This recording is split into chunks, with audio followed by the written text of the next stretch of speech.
Ղարաբաղից տեղահանված այն հայրենակիցները, որոնք հրաժարվել են բնակապահովման պետական աջակցության ծրագրից օգտվելու իրավունքից, այսուհետ կարող են օգտվել վարձակալության ծրագրից, որը արդեն շուրջ 1 ամիս է մեկնարկել է եւ ընթացքի մեջ է։ Կային ընտանիքներ, որոնք բաղկացած էին միայն հաշմանդամություն ունեցող անձանցից կամ միայն տարեցամուսիններ էին եւ ոչ միայն ցանկություն չունեին հավաստագիր ստանալու, այլ իրենց համար դժվարություն էր բնակարան փնտրելը, գտնելը, դրա առուվաճառքի մասին բանակցելը, փաստաթղթերը հավաքելը եւ այլն, եւ այս խոչընդոտն էր հիմնական պատճառը, որ նրանք ավելի գերադասում էին ունենալ բարձով բնակարան կամ սոցիալական բնակարան, որը տրամադրվում է պետության կողմից, անհատույց։ Ծրագրի շահառուներն այն ընտանիքներն են, որոնք փոքր կազմ ունեն, 2 կամ 3 հոգի են, կան հաշմանդամություն ունեցող անձիկ կամ ընտանիքի անդամների տարիքը գերազանցում է 60 տարեկանը։ Ընտանիքում 2 անդամի դեպքում նրանց տարիքի հանրագումարը պետք է լինի 115 եւ ավելի, 3 անդամի դեպքում 175 եւ ավելի։ Դիմում ներկայացնելու պահին նաև լրացնելու են հրաժարման ձև, որ հրաժարվում են բնակարանի հավաստագրից,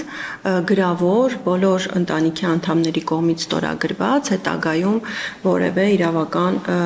խնդրից խուսափելու նպատակով եւ սոցիալական բնականի հերթացուցակում գրանցվելուց հետո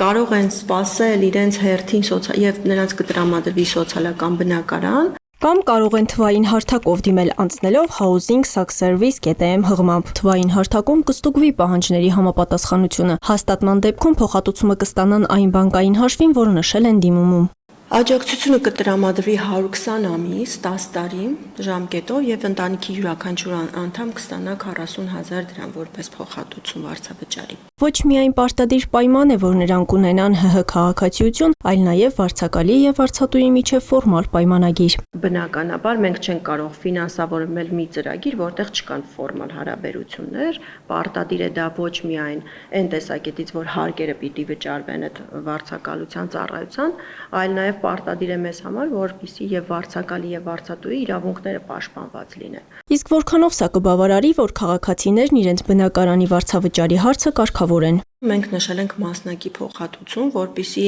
աշխարհագրական որևէ խոչընդոտ չունենան, եթե ցանկանում են բնակվել Երևան քաղաքում, որտեղ բնականաբար վարձավճարները ավելի բարձր են, կստացվի, որ մենք փոխհատուցում ենք դրա փոքր մասը, բայց մարզային բնակավայրերում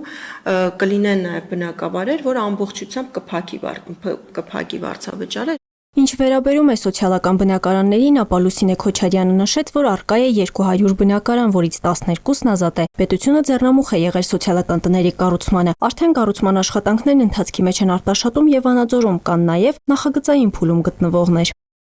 Մարինե Դվոյան, Սերյան Հակոբյան, Հորիզոն։